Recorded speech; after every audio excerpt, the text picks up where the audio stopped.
Yeah, do this. All right. Yeah. You're on. Hello. We are going to talk about different zine formats and layouts and give you lots of examples of all the different ways people have laid out and formatted their zines. So we have a lot of different, I guess first of all, there's like so endless ways of putting together a zine and formatting a zine. But we'll kind of walk through some of the more standardized ones, I guess. Yeah. And then we'll do some weirdo ones. Yeah. Just to get your brains working to all the many possibilities. So, Nash, do you want the basic, Yeah. the classic 8-page mini zine. It basically, I don't know how well you can see this on the screen, but you fold it into 8s. You'll fold it in half and then just cut to the middle here. Then fold this part down. Once you have it cut, you can like push the sides out and then just fold it around. This will be your front cover. This will be the back cover. And you got it. Yeah, here And we this go. is kind of like once you make that cut, and then you do this like accordion. My trick is to can you see up here? Yeah, my trick is to put it on a table and slide it over and flatten it. But you find your own flow and you get lots of practice because you have to do it for every single one. So if you want to have print 20, you have to do that 20 times. So you will get good at it. But it's a little, this part's kind of tricky at first. Yeah, getting Yeah. that little poop in the middle. One thing I like about this style is that you can use any like shape of paper. So if you have like origami paper, you can use origami paper. If you have like the big tabloid size, which is like the big monster pieces, which just has your kraut zine is on. Kraut zine is still little, but my kombucha one is big. Yeah. So they have a kombucha zine that's when it's printed flat, it's like that big. You still do that same folding style, and then it ends up like this nice, like fat square. So it would be Yeah. like, you can do the exact same thing that you would do for the 8 size or the mini zine as you would for the quarter. Yeah, so that style of folding is like very flexible. Yeah. Shall we? Oh, I and guess you wanna this do is kind of a one? weird one. That's a really That is weird a one. It's really weird. It's fun, we figured that out, but it's Wow. really Yeah, we had to look complicated. it up. I've never tried this one, so. Here's what we were talking about. It's like the 16-page. I've heard it called like the micro zine or the micro mini. You basically fold that paper all the way down into 16ths. Then you cut like an I, like a capital I through the middle. And then you also cut these two sides. So like it helps to like, fold like this, cut to here, fold like this, cut to here, fold again, maybe. I don't even, just keep folding and cutting until you got that eye and those two side parts. As you can see, the page layout is very complicated, but if you look a little closer, it's actually kind of like, you can see the pages just kind of worm their way around the whole paper. And then it's like they also flip, so you have to do some upside down. Here's like the finished Yes. version. So it ends up being teeny tiny and it is 16 pages. So Yeah. this one is 8 pages, this one is 16, but it's because of all those cuts and folds. See how like this accordion thing? It's a Yeah. lot. It's a lot. Can we unfold that? Because that's the Yes. one thing, like, I do not know how to fold this. I just have to like finagle it. Wow, So, look like, at that. It's like a map, like an atlas. it's Oh, so wow. complicated. Are you good? The trick is refolding it. Yes. Last week, Nash and I practiced on this one for like kind of a long time. Okay, so once all those cuts and Wow. folds are made, it would be like this. Okay, yes. That's a little bit like you have to have super math brain, I think. Or like be We're really getting good there at for like sure, puzzles. Mhm. Yeah. So for people And who then- are really good at like visualizing spatial relationships, this is your zine. Yeah. So like, I think we figured out, it helps because this one's already like folded into like the way that it wants to go. Yeah. things like that. No, dang it. Oh, there it goes. Did you get it? It's doing something. So yeah, this happens where then you tuck it in. Everybody's, oh, no, that's not right. Yeah, it is possible to fold it in a way where your page order won't be right. I feel like it was. Okay, Really? I don't know how. The Okay, outside's on the outside. that's how you do it. You can't know how you did it. Something that does help is numbering your pages. Yeah. So if you put a number, if you number your pages like in the corner, then when you fold it, you can go through and actually make sure it's in the correct order. Yeah. Or you could make a zine where it doesn't matter what order it's in. You know, That's true. like if it's Yeah. like, it can be like a nonlinear zine or something where Yeah. like it's not a Yeah. story, or, you know, if it's a collection of like images that don't have an order, like that could be Yeah. a fun way around like needing to fold it the exact same way every time. And maybe we can like scan these into the We website or should, something. yeah. That way, if you're watching this and you want to like spend time with these, you can like print it out and play around and get the hang of it. Yeah, it's definitely like you gain like a muscle memory for doing it, and then you can just. And then you've made 100 of them. Yeah. Yeah, I mean, that's like why we wanted to do this workshop, because we get a lot of questions about formats and how to lay things out, and it's hard to answer that. It's even hard, as you can see, to like do a workshop about this, because there are lots of different ways to do it, and it is something that is gonna feel weird for a while or be like kind of confusing for a while, if not always. So we'll like kind of do our best to explain and talk through it, but hands-on, I think hands-on is probably the best way to actually like understand it. So if you're watching this now at home or later on, I would say just like get some paper out and just start like playing around with it. The next so this is actually made by my godson. This is a collaboration zine between Liam and Jack. Oh, cool. You couldn't tell. And this is probably like, this is a half size, which is just like sheets of paper folded in half and stapled. And this is really fun. Like we used to do this with the kids. They do it on their own now.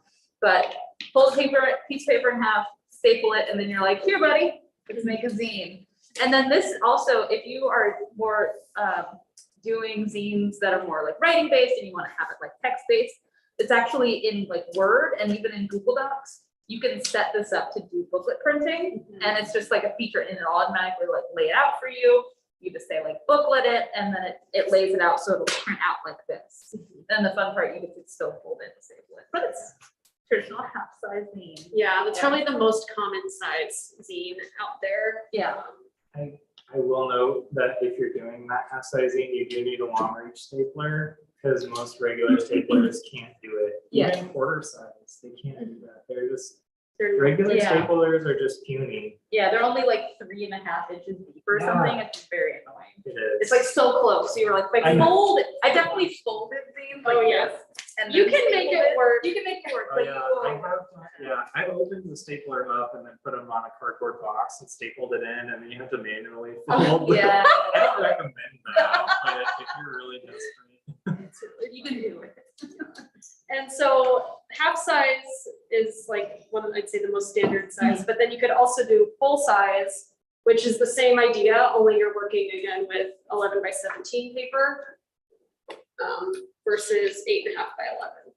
So it's the same idea. I don't know if you can put it into booklet printing the same way. You probably could. You'd have to mess with your like layout, and then of course you'd have to make sure you could have access to a printer that could do 11.5 by 17 printing. Which if you like print at like FedEx or like UPS, they'll be able to do that. But if you're doing it at home, most people I know don't have an 11 by 17 printer. Yeah. But Definitely. But it's the same idea where it's like front cover, back cover, inside cover, back cover, and then the pages are gonna be formatted the same way you would do it with the half size. And for zines like that, it has to be a multiple of 4, the pages. Mhm. So you can't make a zine like this that's gonna be 3 pages. You would have Right. 1 blank page Yeah. essentially. So it always has to Yeah, be same. 4, same with these ones too. Yeah. multiples of 4 for your pages. You wanna talk about weird layouts? No? Yeah, were there any other quarter size ones we wanted to get to? Oh, I have a quarter size, but it's like that, then we get to other weirdness. Okay, You want to just jump in? sure. All right, cool, so this Show and is, tell time. yeah, so this is a quarter size, so which is basically this size, half size, cut in half. So, the quarter size, it's like, right, half that. This is Torch Ballads by John Vincent Grieco. He actually hand painted all the covers on here, and then the rest of it is like typed. And he does some weird layout on the inside.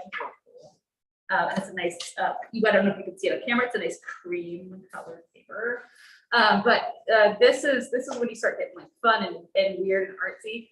So it's called Torch Ballads, and what he did, one of the things he did is this is a little match, just from like a matchbook, and then he taped on like a piece of strike paper. And the idea is that you read it and then you light it and then you burn this thing at the end of it. So it's this whole like encapsulated like art piece right here. Obviously, we do not fulfill the mission because we like it too much. But yeah, then you can start getting into the realm of like weirdness. This is it's an interactive zine, I would say. Yeah, and there are some people who, you're gonna be hand painting the cover. It's like each cover will be slightly different. Yeah. So that's cool. And with quarter size zines, I think it's worth mentioning too that like there's that layout up and down, but you can do a quarter size zine this way. Yeah. So it's like longer, thinner, so it opens up back like there, and then this is more like like a book, I guess. Yeah. So it's just like the same. It's just formatted like horizontally, I guess. Yeah. This is another quarter size zine, but it opens up and down instead of side to side. And then here's even another quarter size zine that is folded like this. So no, but what's cool with any of the like mini zines, like the 8-page mini zine or the quarter size zines that are bigger, since it's just single side printing, you could always use the inside, and a lot of people will do like posters on the inside or additional information on the inside just to make more use of the page. Yeah, I always like that. Yeah, it's fun to like sneak that stuff in. So quarter size, even within each like way of each size, there are different ways to orient the information. Yeah, like you could with a half size even do it like open like this, which I've done. I've made my own like calendar planners and had it be oriented like that before. It's really nice. Or like technically, this is yeah. like Is that the can? this is an 8.5 by 11. This is the hot fancy. Oh, okay. So this is still just half. Where's that half size? So like this is still just an 8.5 by 11. It's folded hot dog instead of hamburger or whatever. So it's like this long skinny one. And Yeah. So yeah, just like a reminder that you can do it lots of different ways. So we have a question from the chat, and it is, how is the string or ribbon attached in the matchbook zine? Oh, in the MacBook scene, I believe, so it's, so it looks like he bound this, like, it's all hand bound, obviously, but he laid the ribbon down the spine and then stapled it into the first staple. Oh. So it also actually kind of acts like a bookmark. And that's also present in here. In this one, they added some extra like little freebies into that center staple. So you can like fold things in there. And looking here. Yeah, it's just it's almost, there's actually, they embedded like a little mini zine inside. Oh, that's so cool. Yeah, it's super cool. Yeah, I love it. I really like that exists. Yeah. That's so cool. And they punched a little hole because it's a calendar. So you can like hang it on your wall. Yeah, very cool. So speaking of sort of like alternative covers, we have like the hand painted one with the back strikers. This one is actually hand stitched. Ooh. You can see it on the inside. And this is, she's just got like a like an ombre or whatever embroidery floss that she needs the title in. But it gives this really cool texture. and the color, and the rest of it's just like black and white. But that's a really easy way, like if you don't have access to like color paper or whatever, to like bring a little bit of extra like color if you wanted that kind of aspect to it.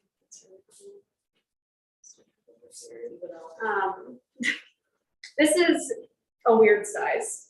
This is letter size, so 8.5 by 14, folded in half.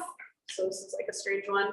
But this is a split zine I did with my friend Mark, and not always, but kind of you see it when people do split zines. It's basically someone does half the zine and someone does the other half. So there's this side, and then you flip it over, and there's mine. And so if you were to open it, it would be like upside down. You'd flip it over. So once you get to the middle, you turn it over. I don't know.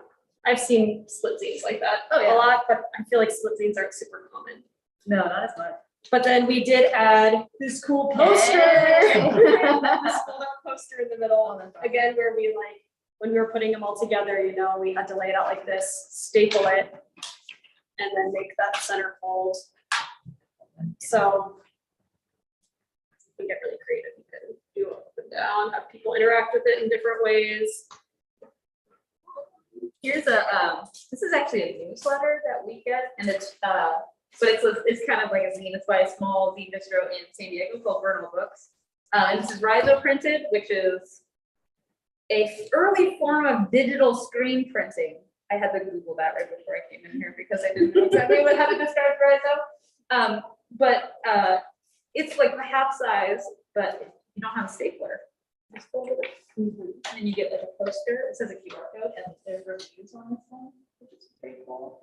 And then Rhizo is always, if you can have access to a Rhizo machine, which I don't currently, but Oddities Prints does a lot of that, and I know Stray Cat has one right now. I'm not sure if it's for public use or not. oh nice. I think there's if anybody's in Lawrence, there's a I think there's a printing collective, and they have a Rhizo machine that you can have access to if you join my collective.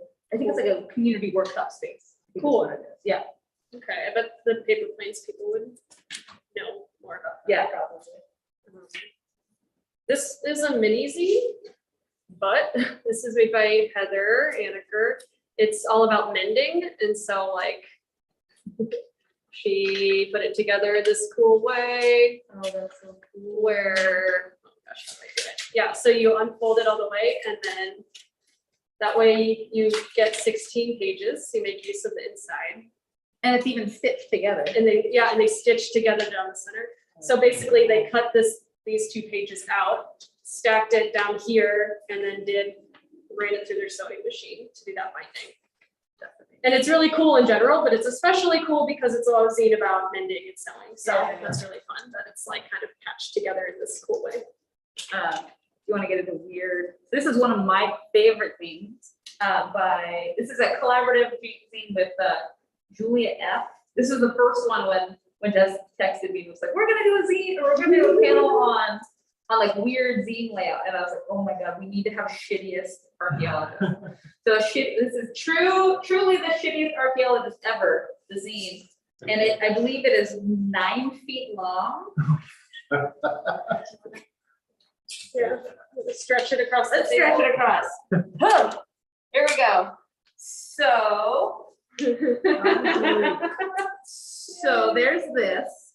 So this is an 8 size, I believe, a couple pieces, like maybe 2-3 pieces of paper, cut into long strips, and then just very, very carefully taped together.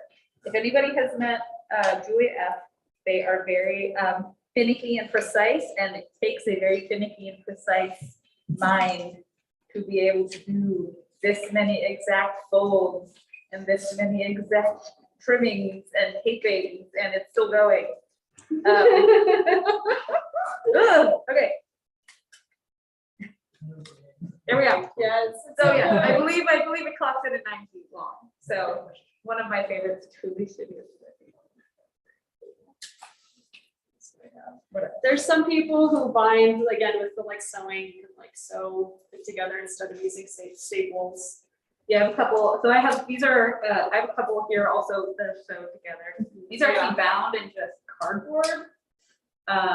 which is really cool. It gives you, I mean, you get like weird texture, and I kind of like kind of how shitty it is. Yeah. Me too. It just works. It's just awesome. It's all hand painted. There's a big butt on the back of this one. This is a Tetsunori Kawaraya, who does stuff for like, he could probably work like a lot of now.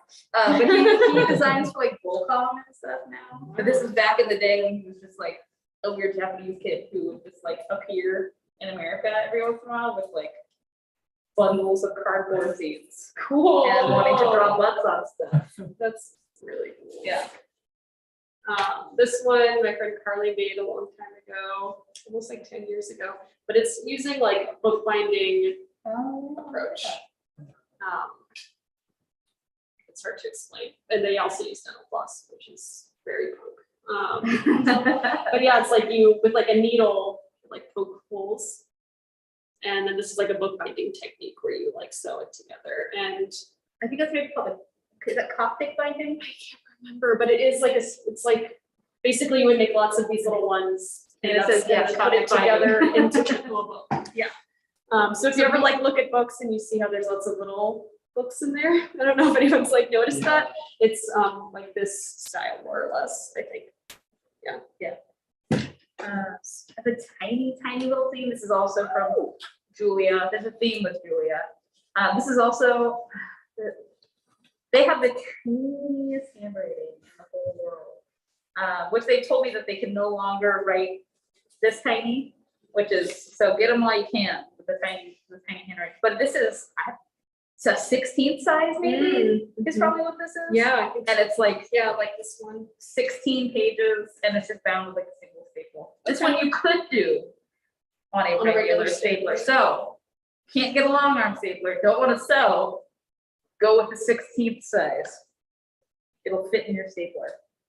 This one's cool and different. It basically, this is 11 by 17 also, but it's folded like that. Ooh, look at the accordion, that's cool. And so like, you open it, it goes through the story, but this is one where the inside is a really beautiful poster. Oh, that's awesome. Yeah.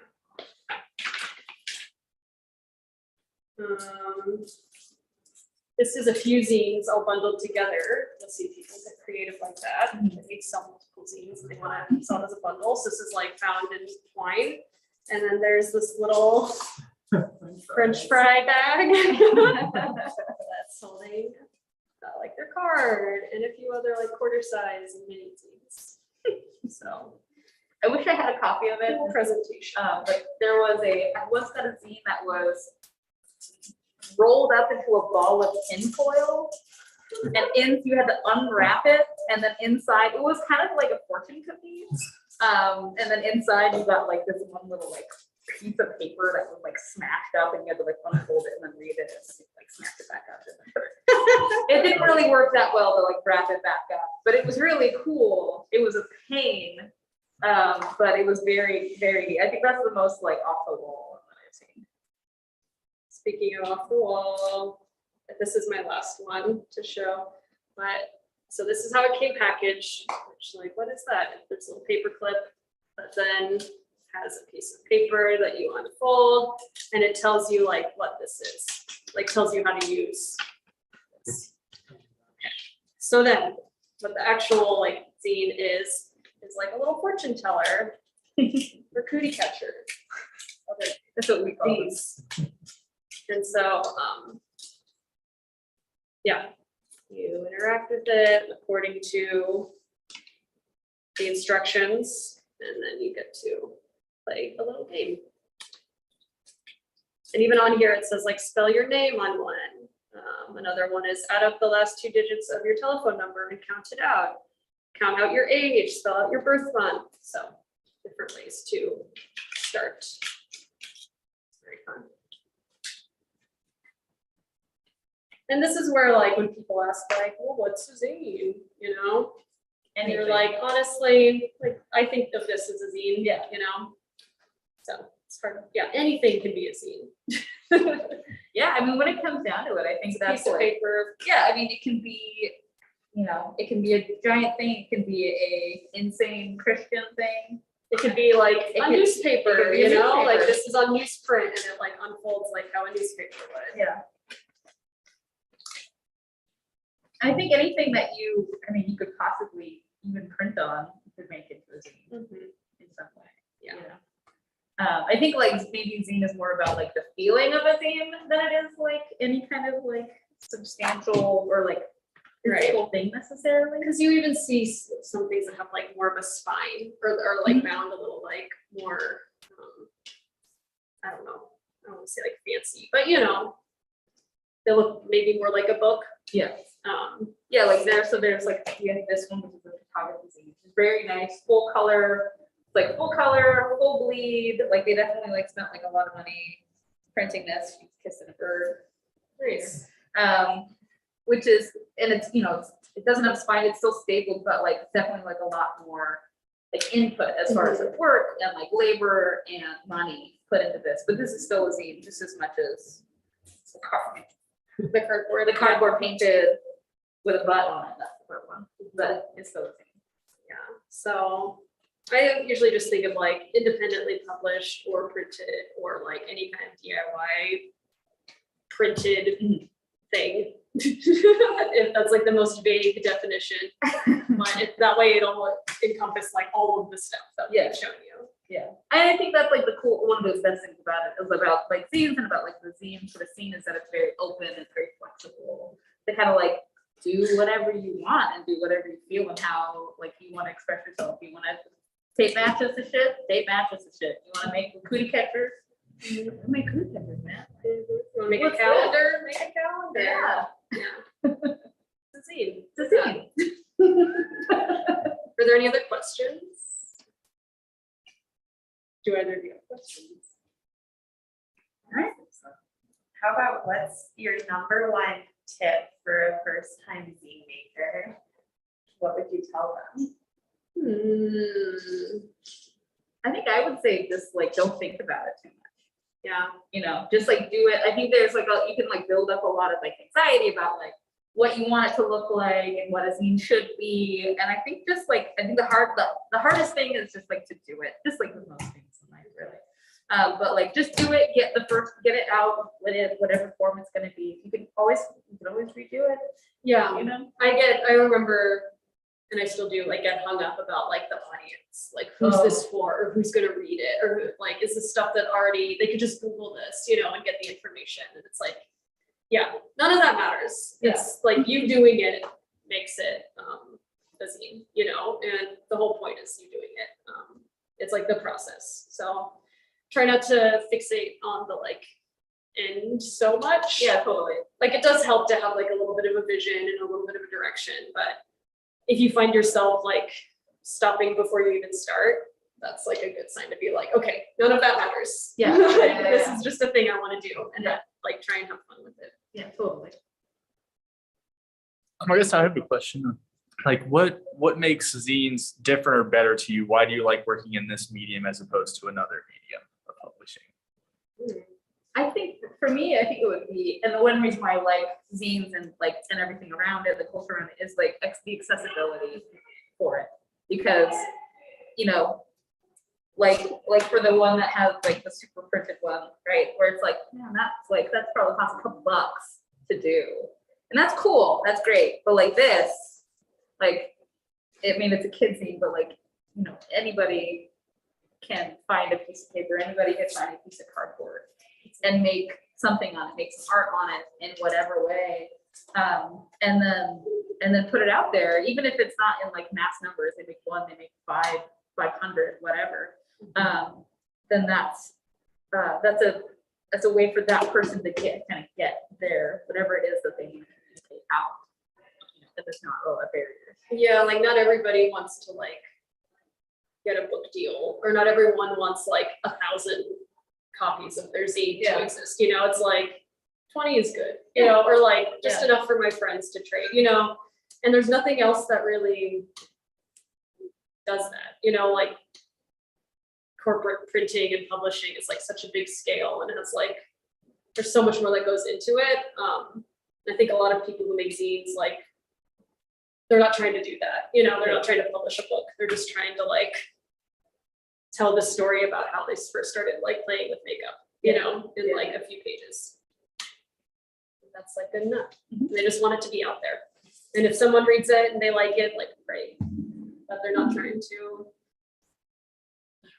be famous or make millions of dollars off of it. There's also not millions of dollars in the zine scene. I'm just letting you know right now, like there's no corporate zine world where you're gonna be like striking it rich. Yeah. Just wanna shoot that down right now. Well, and there are indie publishers, so there is like, I know there's like zines and there's like this like corporate publishing, but there are things that exist like in between. Yeah, like small indie publishers. Right, and there's Or- like nothing wrong with wanting to have like hundreds or thousands of copies either, you know, it's just like what you're trying to do. And so for me, what I make, I like being able to do like make it, print it, and distribute it. Like I like doing all of it myself. For the stuff that I make, because usually they're very like personal, or like how-to things that I want to be like just free information. So that's why I like zines, or why I choose zines. But I also think they can lend themselves well to people who maybe, like I have friends who are like painters or like illustrators, you know, and it's like you can just put some of like just go through your sketchbook and pick out your favorites and put it into a zine, and it can be this like cool thing that you show people if they express interest in your work or something, you know. So it can serve as that too, almost like a card or something, you know, or like as a companion to if you do have like an art show, it's like you can make a zine and that could be the takeaway for people. So it just seems really practical and like it can serve whatever it is you're trying to do. Why do you like zines? Same reasons. I also like that, like with zines, it's like you're a little closer to either, if you're a zine creator, you're a little closer to your audience, or if you're a zine like consumer, a person who is buying a zine, you're a little closer to the creator, you know, and like the match thing, like that's a hand painted cover, so like that's in a way, you know, that that zinester has like interacted with this directly. It's like, yeah, just I like that closeness in a way. But also the approachability is really good too, especially because I like to make a bunch of stuff that's weird and probably would not ever get a book deal no matter how hard I try. So this lets me, you know, not have to worry about that part and just Yeah, there's like no editors necessarily in zines unless you want there to be, you know. But for the most part, it's like you can do whatever you want. You can say whatever you want. You don't have to worry about. You don't have to like. Nobody's like okaying it before it goes to print, you know. Right. No editors, no masters. Yeah, so it's very empowering in that way too. Where you're just like, I got an idea, I'm gonna do it, and it can be that simple. I want to ask about ideas. Yeah. So content, inspiration. Can you talk a little bit about what inspires you and what you've seen inspires other creators, you know, for their content? So I do, I should actually brought some. I know, I like didn't bring really any of my seats, I just brought one.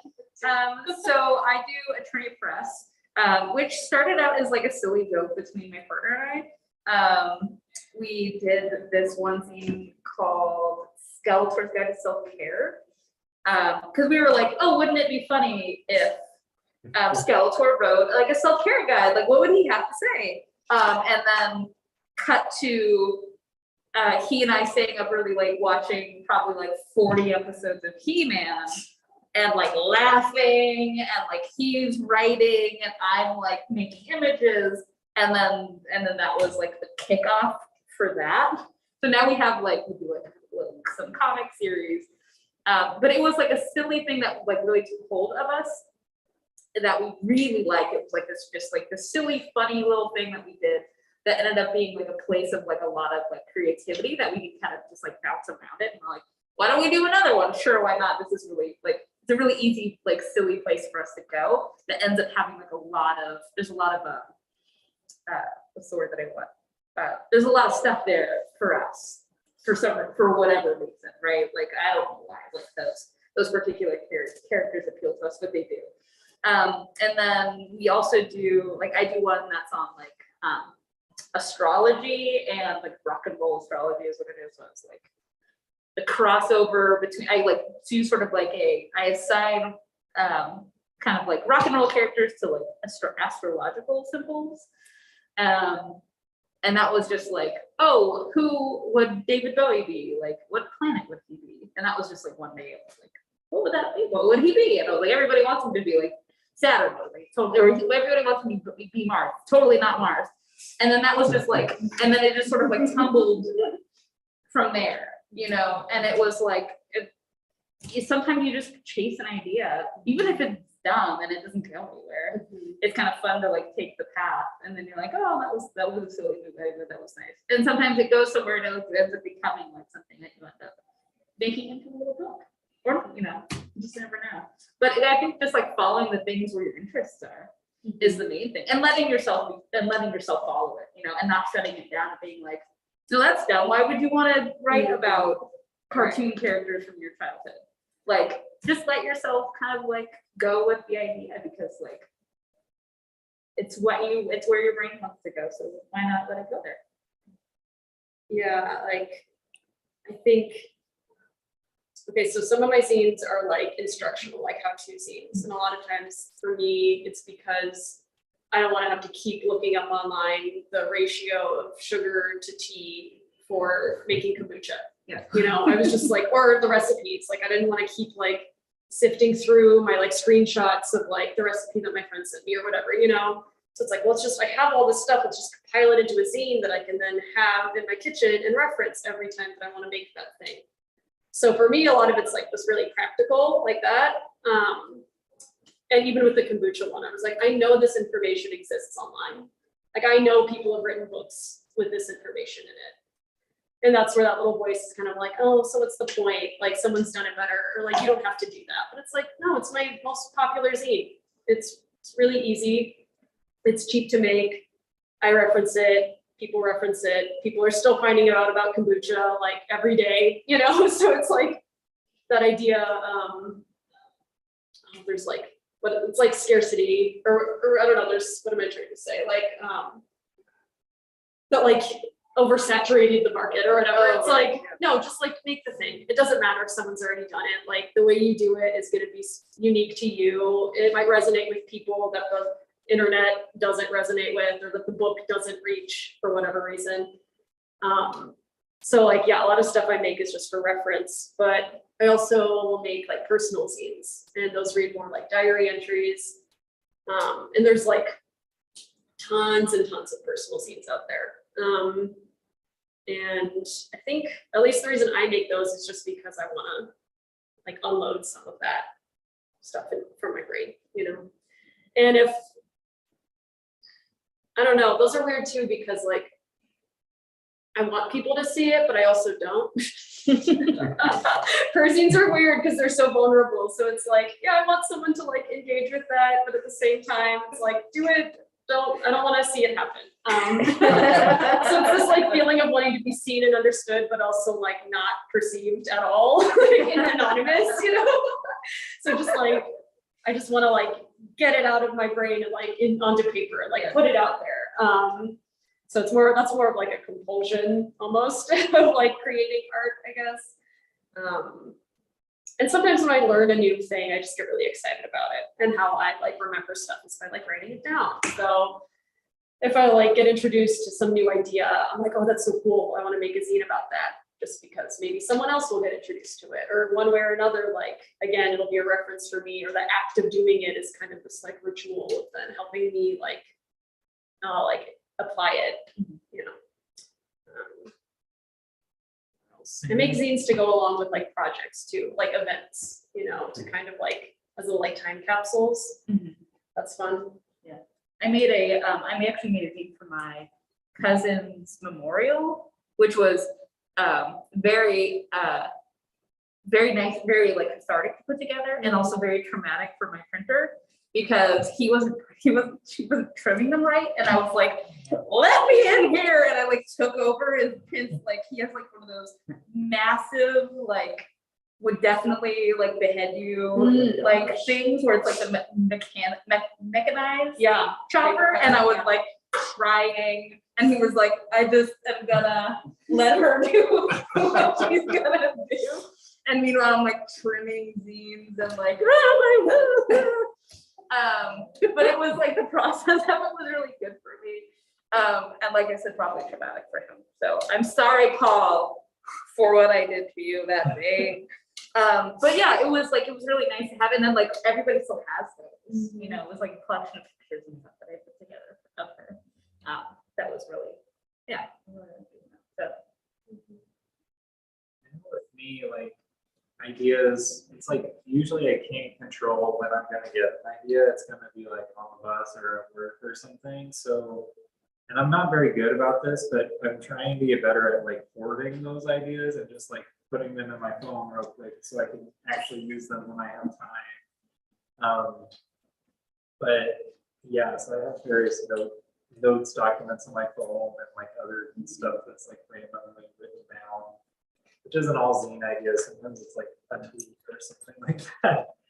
But yeah, I feel like that kind of thing is good because a lot of the creativity, like that initial spark, is like hard to control when that's gonna happen.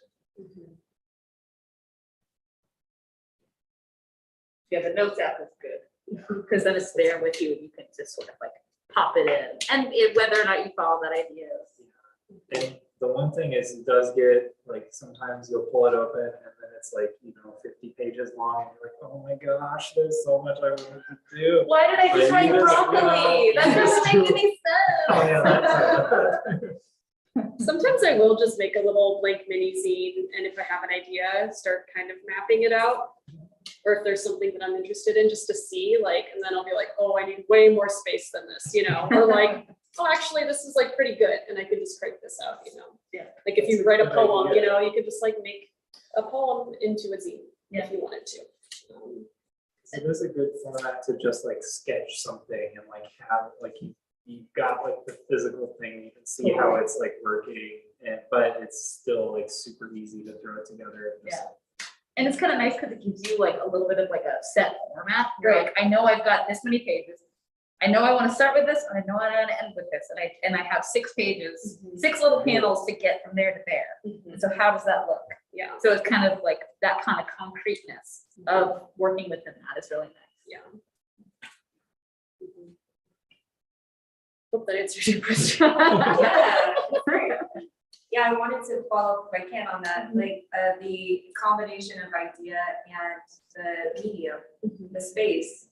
And I love that structure of starting with that as a template and kind of exploring. Are there any other thoughts on that? Like, do you have an idea for a layout or a structure before the words, or how does that? I usually kind of have like an idea of what size I want to make something, and I don't know where that comes from, but usually I kind of know, like visually what the size and I want it to be. But sometimes like when I don't, like with my recipe zines, like when I don't know how many recipes, or if I'm actively getting submissions, there's like, I don't know if I need 8 pages or if I need like 20 pages. And I'll just start by, I make those in like the half size format. So I'll just get blank paper and cut a bunch of half size sheets. And I'll just start either collaging backgrounds or putting down content, like, because I make all my zines like cut and paste style. I don't do it on computers. So it's easy for me to just like start compiling these like half sheets, and then later I can put them in order. It all ends up being this like very delicate like master copy. It's really funny. I mean, as you go, you could like scan it in and then like do the booklet printing, like there are ways to like do cut and paste and digital, or do it all digitally, even if that's like what you're more comfortable with. But I like that approach because then I can just start, and a lot of times I'm like, I just want to start, and I know that I don't like have all of the stuff I need yet, but I just want to get the ball rolling. Yeah. So I'll just make like 1 page at a time, and then later I can put it in order, or I can add more pages, take pages away, I think like that's almost like a thing that you kind of like maybe pick, like learn a little bit later is you'll like start at half size, and then like as you get more comfortable with it, then you'll be like, oh, well, I know that I want, if you're like a super tactile person, then you'd be like, I know that I want it to be like an 8 foot long tiny little thing. And I want that feeling of like a ticker tape. Or I want it to be a more substantial zine. Like you want something bigger. But I think like I think maybe that's might be something that you kind of like you learn a little bit. Oh, Yeah. Sometimes I think what I did, I started the out. audience. These are awful. Which I hadn't opened this before, and now I have. And now I'm going to close it. Yeah, like I think I started out with more like straightforward things, and then as I kept making zines, I was like, I would do like, I want to try a different format, or it's like I would learn about a cool way of folding something, and I was like, I'm going to do that for my next zine. And so I would just like the next zine I'm going to do in that specific format, or I'm going to do in that size, or I want to play around with like. So I usually do start with like knowing what size I want it to be, but that's usually because it's like I just want to try out different ways of doing it, you know. To like see. Yeah. I like my favorite size is this size. Yeah, the This quarter size is what I size. gravitate towards these days. I like the way it fits in my hand.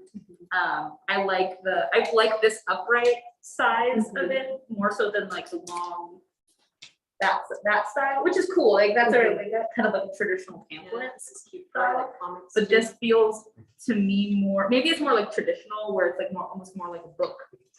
Yeah, like a small book. I like that's a pocket size. It's not too big. It's like a really nice, feels very like personal this size to me. Yeah, this is my favorite size, like of all zines. Unless it's like an art zine, like for writing, I think. If an art zine, I would go a little bit bigger. So it kind of also like maybe will depend on what the content is going to be. Like poetry zines are nice, small or like half size, but like something more like a recipe zine, you're probably going to want it bigger because you know that's something you're going to want to fold it out, have it on the counter while you're doing your stuff. You know, yeah, it kind of depends. Yeah, we'll just start exploring and trying different stuff out. Yeah, totally. That's the thing, you can always redo it. You know? Yeah. Or like, I guess along with my process, it's like, I'll make backgrounds and then at some point I'm like, okay, well now I need to start writing out the content, you know? So I'll like start little by little, kind of like gather my stuff, you know, and then I'll like print the words out and cut and paste the words down, you know? So I sort of, that's just my own process of doing it, but I kind of section it out in my mind that way. I like, okay, the first step is just like getting the content, you know, like writing, like, so it could be like free writing or typing and then like going through and editing and printing out that what I actually want. And then laying it out and then putting it in order and then printing it or scanning it. I should really start scanning it. You should, sir. Because my masters are just like things fall off of it. And you're copying from copies and you know. So they're scanning out. It's also way up, yeah. Scanning out. I have a really nice scanner. Just then once I'm done with something, I'm like, I did it. I don't want to do it anymore. Yeah, and I go through those like 20 copies. I'm like, oh no. Where did the master go? Oh God, yes. Bad shape somewhere in the bottom of a drawer. Yeah. Well, have we reached our time? Over. Oh, you could have that some long-winded presenters. Sorry. All right. And we can keep going. Yeah, I could talk about these forever, obviously.